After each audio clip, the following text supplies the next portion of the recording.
तुमच्याकडे तुमचं स्वतःचं घर आहे, महागडी कार आहे, महागडा मोबाईल आहे, पण मग तुम्ही फायनान्शियली स्ट्रॉंग आहात का? तर थोडं थांबा. महागड्या वस्तू असणं म्हणजे वेल्थ क्रिएट करणं असा त्याचा अर्थ होत नाही. यासाठी आपण आजच्या व्हिडिओमध्ये समजून घेणार आहोत काय आहेत ॲसेट्स आणि काय आहेत लायबिलिटीज. नमस्कार, मी शुभांगी नावडकर. आपण कोश शुभांगी या चॅनलवरती पर्सनल फायनान्स बद्दल चर्चा करत असतो. आपण बोलतो मनी मॅनेजमेंट बद्दल, सेव्हिंग बद्दल, इन्व्हेस्टिंग बद्दल आणि कसं स्वतःचं लाईफ फायनान्शियली ग्रो करायचं याबद्दल. तर अजूनपर्यंत चॅनलला सबस्क्राईब केलं नसेल तर सबस्क्राईब करून टाका, शेअर करा सर्वांना असं वाटतंय की ज्यांना तुम्हाला पर्सनल फायनान्स यायला हवं. तर बघूया आजच्या या व्हिडिओमध्ये काय आहेत ॲसेट्स आणि काय आहेत लायबिलिटीज. समजून घेऊया ॲसेट म्हणजे काय. ॲसेट म्हणजे अशी गोष्ट जी गोष्ट तुम्हाला काहीतरी व्हॅल्यू देते किंवा पैसा कमवून देते किंवा तुम्हाला आत्मिक समाधान, शांती देते. त्याला आपण काय म्हणतो? ॲसेट म्हणतो. आणि लायबिलिटी म्हणजे काय?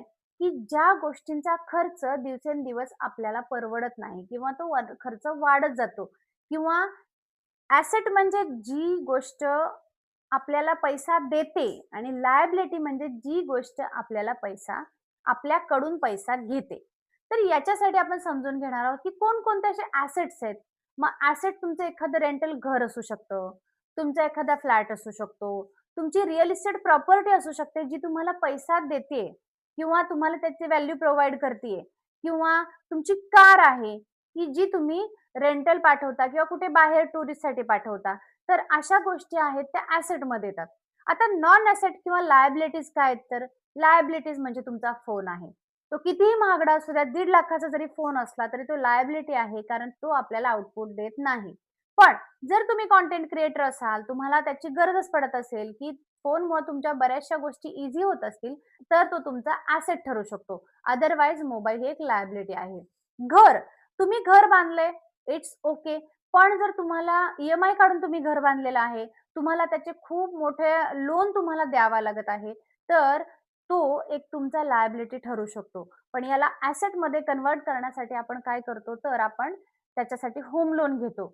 शिवाय जर समजा महागडी कार आहे तुमच्याकडे, तुम्ही आठवड्यातून फक्त एकदा वापरताय, महिन्यातून हार्डली तुम्ही एखाद्या वेळी ती कार वापरताय, तर ती तुमची खूप मोठी लायबिलिटी आहे.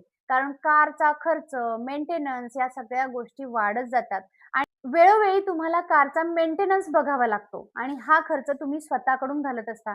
यासाठी तुम्हाला आवश्यकता असेल तर आपण कार खरेदी करतो, अदरवाईज आपण कार खरेदी करत नाही किंवा आपण आपल्याला आवश्यक छोटीशी एखादी कार पण चालते. तुम्ही जर अनावश्यक वस्तू खरेदी करत असाल तर ती तुमची लायबिलिटी होते. आता बघा लायबिलिटी आणखी एक कोणती, की आता बघा क्रेडिट कार्ड आहे तुमच्याकडे.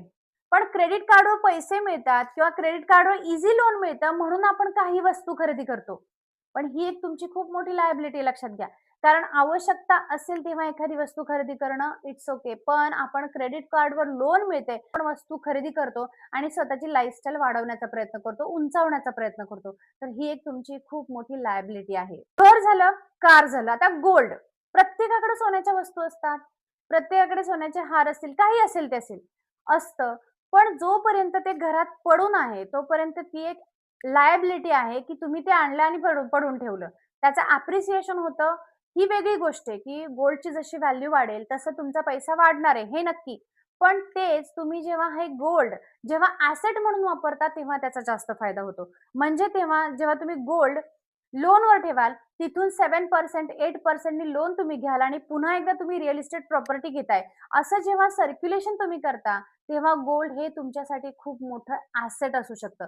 यासाठी गोल्डवर निश्चितपणे इन्व्हेस्टमेंट करा. कारण गोल्ड ही कधीच वाया जाणारी इन्व्हेस्टमेंट नाहीये. त्यामुळे मात्र ह्या गोल्डचा प्रॉपर यूज पण तुम्हाला करता आला पाहिजे तुमच्या स्वतःच्या रिअल इस्टेट किंवा तुमच्या वेल्थ क्रिएशनसाठी.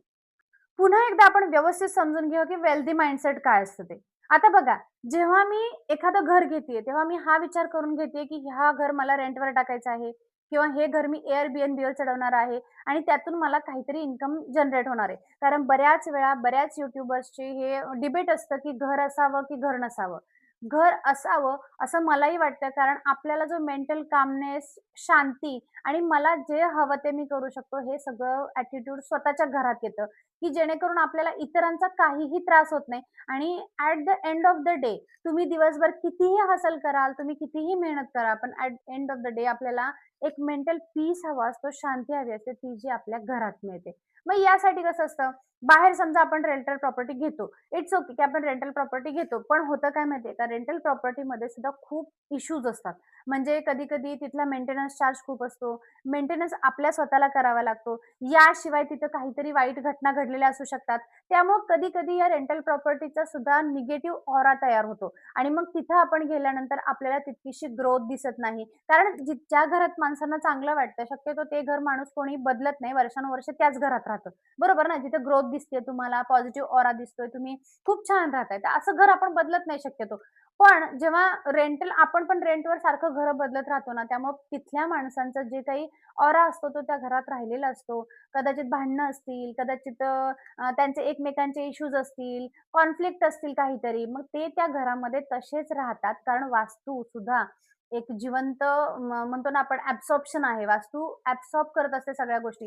जे तुमच्या घरात काही होईल ते आणि मग तो ऑरा सुद्धा आपल्याला इफेक्टिव्ह करावा लागतो. त्यामुळं कायम मला असं वाटतं, की एक छोटंसं का असेना स्वतःचं घर असायला हवं, जिथे आपण स्वतःच्या पद्धतीने आपल्याला पाहिजे तसं निर्माण करू शकतो. आता घर ही एक प्रायमरी बाब बाब सोडली, तर सेकंडरी बाब आपण बघूया, की कार कारच्या बाबतीत मी म्हणेन, की आपल्याला जेवढी आवश्यक आहे, पुरेशी आहे तेवढी कार घेणं माझ्या दृष्टीनं मला योग्य वाटतं. आणि बाकीचे ॲसेट कसे क्रिएट करायचे? तर त्याच्यामध्ये असं असू शकतं, की तुम्ही एखादी रक्कम टाका आणि त्याच्यातून तुम्ही एस-डब्ल्यू-पी क्रिएट करू शकता. म्हणजे मंथली तुम्हाला एक इन्कम जनरेट होतो 15,000 20,000 म्हणजे तुम्ही जिथे 40,00,000चं घर घेणार आहे, तिथे तुम्ही 40,00,000ची एस-डब्ल्यू-पी करा आणि त्यातून तुम्हाला एक 10,000-15,000 तुम्हाला मंथली येत जातील. शिवाय तुमचा कॉर्पस आहे तो तसाच्या तसा शिल्लक राहणार आहे. शिवाय दुसरी गोष्ट म्हणजे कधी एखादी तुम्ही रेंटल प्रॉपर्टी घ्या. प्रॉपर्टी घेऊन तुम्ही काय करू शकता, त्याला तुम्ही लीजवर द्या, वापरायला द्या. असं बऱ्याच ठिकाणी घेतात, की पूर्णच्या पूर्ण प्रॉपर्टी लीजवर घेतली जाते आणि तिथं मग कोणत्याही ॲक्टिव्हिटीज केल्या जातात. मग तुम्ही तसं जर जमत असेल, तर तसं करून बघा. तुम्हाला सगळ्यात पहिल्यांदा कोणत्याही गोष्टीमध्ये इन्व्हेस्ट करताना पहिल्यांदा याची आजची व्हॅल्यू काय आहे आणि याची 5 वर्षानंतरची व्हॅल्यू काय असेल याचं गणित करायचं. म्हणजे कार समजा तुम्ही आज नवीन घेतली, ती 15,00,000ला तुम्हाला कार मिळाली. तर 5 वर्षानं तुम्ही जेव्हा रिसेल करणार आहात, तेव्हा तुम्हाला याची व्हॅल्यू तेवढी मिळणार आहे का? हा पहिला प्रश्न स्वतःला विचारा. आता माझ्याकडे एखाद्या वस्तू आहेत, त्या ॲसेट आहेत की लायबिलिटीज आहेत, हे समजून घेण्यासाठी काही प्रश्न स्वतःला विचारा. पहिल्यांदा, मी जी वस्तू आज घेतलीये, त्या वस्तूची व्हॅल्यू 5 वर्षानंतर तेवढीच आहे का? म्हणजे आज मी 15,00,000ची कार घेतली, तर त्या 15,00,000ची व्हॅल्यू 5 वर्षानंतर किती होते? मग जर वाढणारी व्हॅल्यू असेल, तर निश्चितपणे ते तुमचं ॲसेट आहे आणि जर व्हॅल्यू कमी होणारी असेल, तर ती तुमची लायबिलिटी आहे. दुसरी टेस्ट आहे, की याच्यामुळे माझ्या फायनान्सवरती काय फरक पडणार आहे? म्हणजे समजा तुम्हाला कितीही छान वाटलं, तरी सुद्धा आपण जर 50,00,000चं घर घ्यायला गेलो किंवा रिअल इस्टेट प्रॉपर्टी घ्यायला गेलो, तर जर तुमच्या इकडच्या फायनान्शियल लाईफवर जर स्ट्रेस पडत असेल, तुम्हाला खूप मोठं लोन घ्यावं लागत असेल, तर अर्थात ती तुमची लायबिलिटी होऊन जाणार आहे. कारण तुम्हाला लोनसाठी सुद्धा तुम्हाला पर मंथ तुम्हाला काही ना काही ई द्यावा लागणार आहे. तुमचा त्याचा रेट ऑफ इंटरेस्ट तुम्हाला द्यावा लागणार आहे. त्याच्यामुळे ती एक मोठी लायबिलिटी ठरू शकते.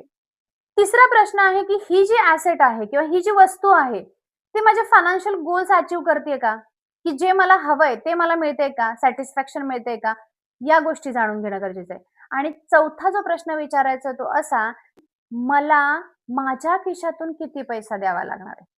मला ई किती द्यावा लागणार आहे? आणि हे माझ्या फायनान्शियल गोलला सपोर्ट करतंय का? असे काही छोटे-मोठे प्रश्न विचारले, तर तुम्हाला समजेल, की तुम्ही आता ॲसेटमध्ये इन्व्हेस्टमेंट करताय, की लायबिलिटीजमध्ये इन्व्हेस्टमेंट करताय. हे सगळे प्रश्न तुम्ही एकदा स्वतःला विचारा. कागदावर त्याची उत्तरं लिहून काढा आणि मग तुमच्या लक्षात येईल, की तुम्ही ॲसेट बिल्ड करताय, की लायबिलिटीज बिल्ड करताय. आता एक मी वेल्थ क्रिएशनचा एक टप्पा तुम्हाला सांगणार आहे, की तुम्ही या टप्प्यात नेमके कुठे आहात ते जरा जाणून घ्या. पहिला टप्पा आहे इन्कम, दुसरा आहे सेव्हिंग, तिसरा आहे एमर्जन्सी फंड, चौथा आहे डेब्ट रिपेमेंट म्हणजे लोन जे काही आहे ते तुमचे तुम्ही क्लिअर करायचे आहे आणि 5वा आहे इन्व्हेस्टमेंट. या 5 टप्प्यामधून जर तुम्ही व्यवस्थितपणे पार पडलात, तर तुम्ही वेल्थ क्रिएशनच्या जर्नीला सुरू करताय आणि मग तुम्हाला कोणी थांबवू शकत नाही. आणि यासाठी मला असं वाटतं, की आपल्या मराठी लोकांनी सगळ्यांनी पर्सनल फायनान्स शिकणं गरजेचं आहे. म्हणून ही फायनान्स ही कन्सेप्ट मी तुमच्यापर्यंत घेऊन आले आणि प्रत्येक व्हिडिओ हा फक्त आणि फक्त एज्युकेशन पर्पज आहे. जे मला माहीत आहे मी ते तुम्हाला सांगण्याचा प्रयत्न करत आहे. त्यासाठी शेअर करा तुमच्या घरातल्या सर्वांना, सर्वांनी बघू दे. एकदम सोप्या-सोप्या भाषेमध्ये सगळे प्रश्नांची उत्तरं आहेत. त्यातून तुम्हाला काही प्रश्न पडत असतील, ते निश्चितपणे मला कमेंट करून सांगा. मी त्याचं उत्तर देईन. आजचा व्हिडिओ आपण इथेच थांबवतोय. धन्यवाद.